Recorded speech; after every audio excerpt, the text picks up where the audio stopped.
ब्रियासिटी वेझो बदक शाख मां निकिरंदड़ दाली माइनर में पाणी जी खोट ऐं शाख जी खाटी न थियण ख़िलाफ़ पुछड़ी जे हारिन ॻोठ गुल मोहम्मद धोरो वासी अल ॾिनो धोरो अख्तर अली धोरो ऐं अली नवाज़ बिरोही दाली माइनर जी क़बर ते बीहे आपाशी खाते भिरिया जे SDO एजाज़ अहमद सेतो दारोग़े ऐं बेलदारनि ख़िलाफ़ सख़्त एहतिजाजी मुज़ाहिरो कंदे दाहिंदी ॿुधायो त केतिरनि ई सालनि खां वठी दाली माइनर जी खाटी न कराई वई आहे, जंहिं सबबि शाख जी पुछड़ीअ में पाणी न पहुचण करे ज़मीनूं बंजर ऐं ग़ैर आबाद थी वियूं आहिनि। पानी जी सख़्त खोट सबबि कणिक जो फसल बि हिन महिल ताईं पोखे न सघिया आहियूं। SDO मुंड जे खातेदारनि खां गॾु ई रिश्वत वठी पाणी खपाए रहियो आहे।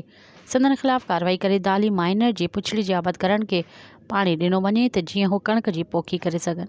मज़ीद ख़बरनि ऐं तफ़सीलात लाइ विज़िट कयो असांजी वेबसाइट www.awamiNewsHD.com ऐं ॾिसंदा रहो अवामी न्यूज़ HD।